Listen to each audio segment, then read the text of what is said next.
game, and it's no different. It's no different here this evening. Why is that, do you think? Because this is a United team on the back of a couple of really good results.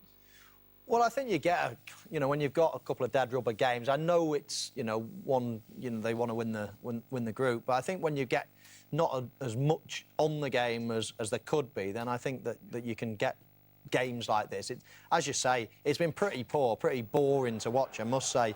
And I think, Manchester United have contributed to that in a massive way. You can just see there's been no pressure on the ball. It's slow. There's, I mean, I just want to draw your attention to Martial there, because I think he's got to stop that pass. If he stops that pass and just forces them down this left-hand side, all of a sudden, everybody can come over, force this lad down onto his left foot, then you can squeeze as a team in one half, what virtually every other team that are good pressers do.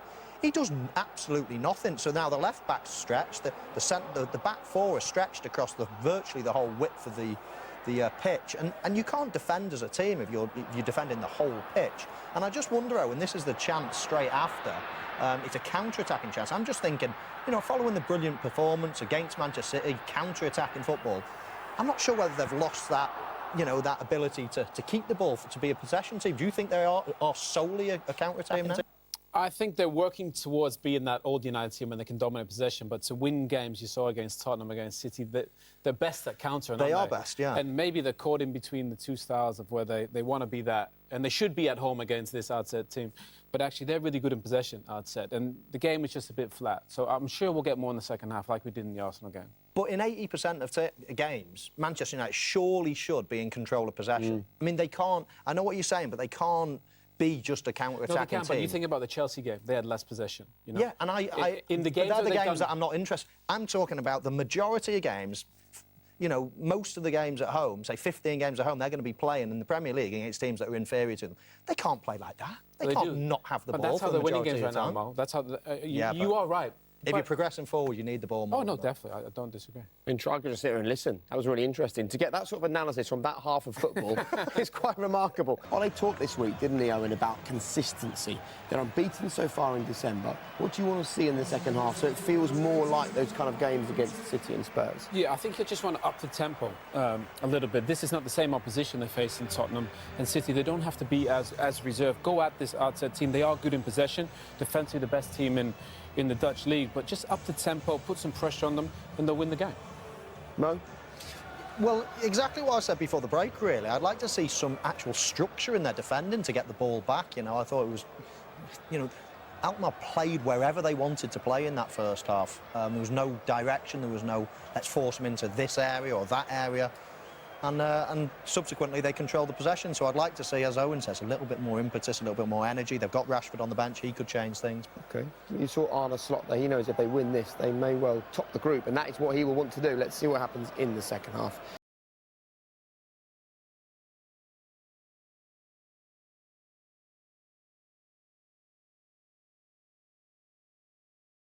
So there you go, a landslide for the Reds, certainly on the football field anyway. What did you think of the performance? I thought the second half was outstanding. One of the best I've seen this season. I thought they were really good. I just thought the first half... Look, this outset team are really good in possession, and they had more possession United in the first half. But second half, they were more aggressive and they pressed.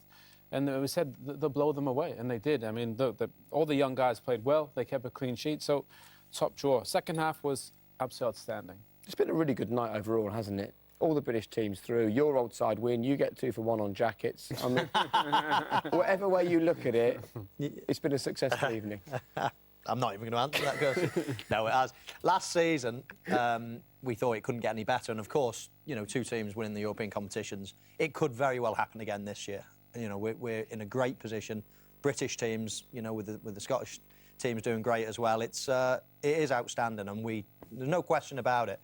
We've taken the lead now in European football, and it's great. But we've only won, one European Champions League, and we've got to press home that advantage over the next few years. All right, well, let's get into the goals then from the second half. It was some finish to get them going, wasn't it? Yeah, but the difference, Jake, in the second half was Man United were much higher up the pitch. They sat in their own half for the majority of the first half. Second half, look, the whole team is in outside's half, and they dominated. Great bit of skill from Pereira. Lovely to see. Even the centre-backs are over the middle line there. Lovely weighted ball from Matic, and a great finish from Ashley Young. And that I mean, the whole team is camped in that outside half. We didn't see that really once in that first half.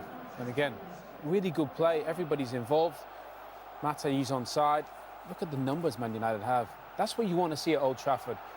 You know, you can respect Liverpool and Tottenham and Chelsea and Man City, but everybody else, you should go and blitz them, especially at Old Trafford.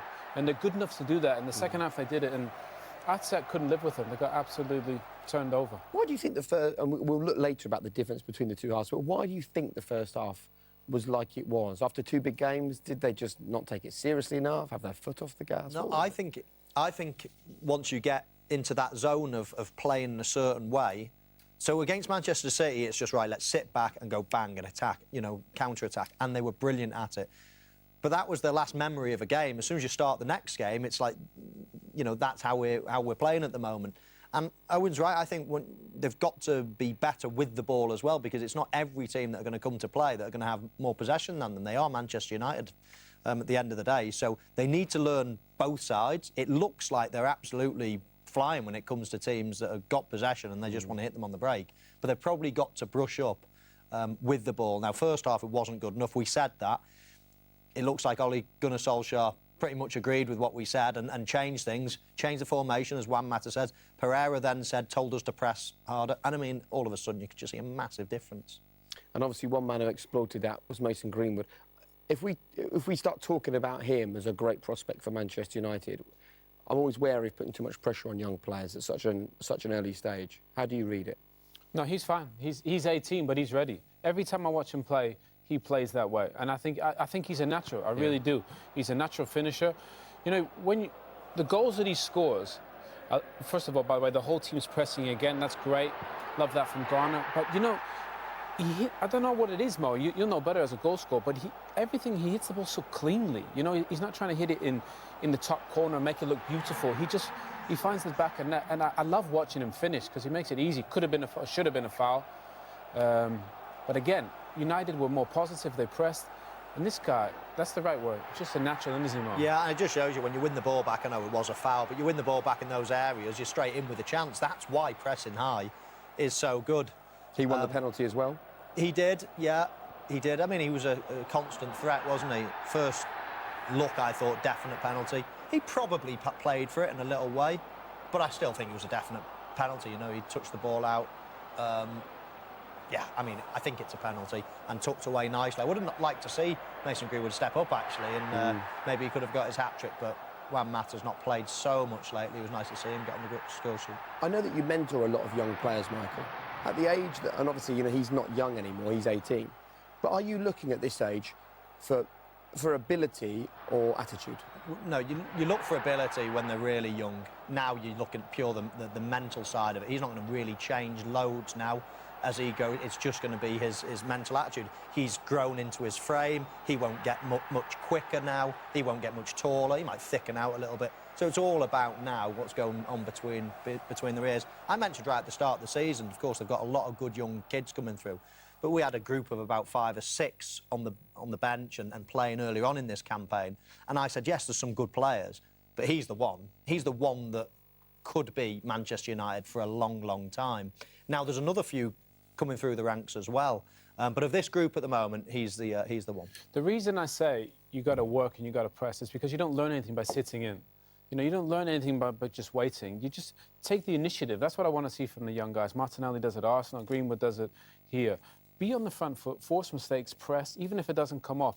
You learn so much more about yourself, and that's what I want to see from the young guys. When they do that, then I think they have a really good chance to make it. And what do you both look at for his progression now? You would have played in teams where young players come through and you would have seen players make mistakes and not move on from this sort of area.